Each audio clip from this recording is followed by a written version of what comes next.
So I now want to turn to issues which I know are important for young Canadians. The first one is free speech, which is the founding principle of our democracy, and it is under threat because of political correctness.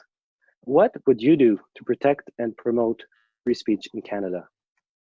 So we've come up with a few different ideas that are part of my campaign, and I agree with you. I think this is a very serious issue, and there's two sides of this. One is sort of the legal side with restrictions. Another is kind of a cultural political correctness. We see this on social media sites where they're banning people for saying things that aren't illegal. They just don't like Mm, them. And I think that that's a problem. So some of the things that I've highlighted in my platform. So for universities that do not promote a very strict code of free speech and freedom of inquiry, they will have their federal funding withheld. So to be able to receive federal funding, they're going to have to allow, pro-life groups. They're going to have to allow different people, let's say like Jordan Peterson, people of that nature, from being able to come at the invitation of different groups on campus. We can't have this cancel culture being, promoted by our institutions of higher learning. So that's sort of one aspect of things. Another aspect, when it comes to social media, we are seeing increasing evidence of banning and what's known as shadow banning, where they basically either outright ban things that are conservative or controversial, or they shadow ban it, where they make it harder for you to reach your intended audience by not giving you the same exposure in their search algorithms and stuff like that.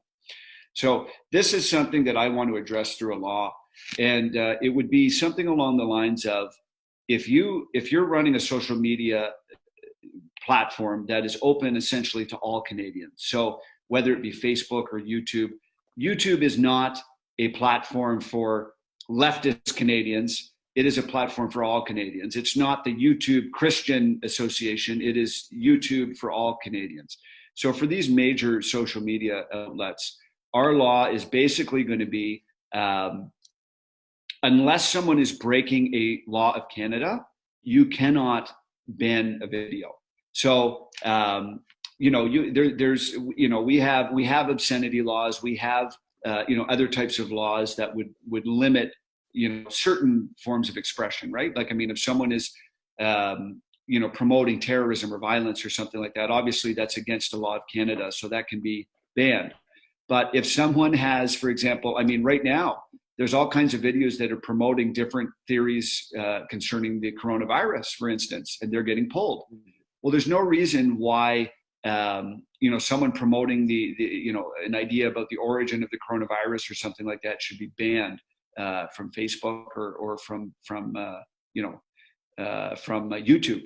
So this is something that's very important, and we're going to have a law that deals with that, and I think that's something that's important.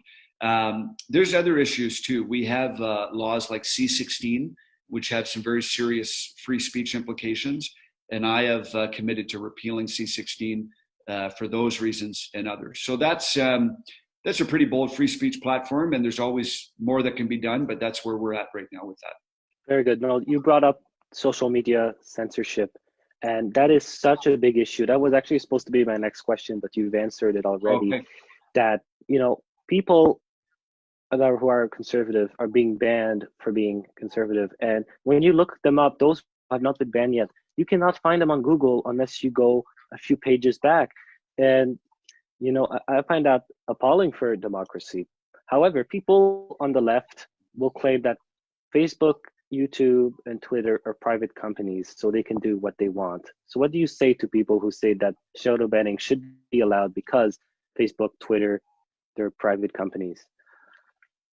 Yeah, well, I mean, I'm familiar with that argument, and often, but not always, it's promoted by people that don't believe in free speech anyways. So, I mean, they like to, they're in favor of it when it suits them, but they're not in favor of it when it doesn't. Here's the thing. Yeah, sure, it's they're a private company, but listen, Canada can tell private companies how they need to operate.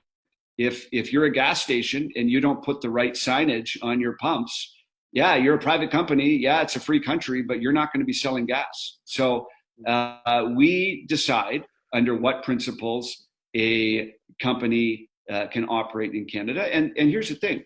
These companies are so important to information, and information is the lifeblood of a free and open society. And if you're not going to play fair with the information that you're sharing when you're on a large global scale like that, you're not going to do that in Canada. And these companies will toe the line if we put those rules in place. And you know what? We'll hopefully get other countries on board as well to promote this type of law. But it's very important that social media companies are not brainwashing people in the sense of only giving them certain information and preventing them from seeing others. That's not the type of thing that promotes free and open societies. Absolutely. And you made a good point there about the people who say private companies. To me, some of those people are people who are socialists. So how can you use that for that's not very very genuine argument.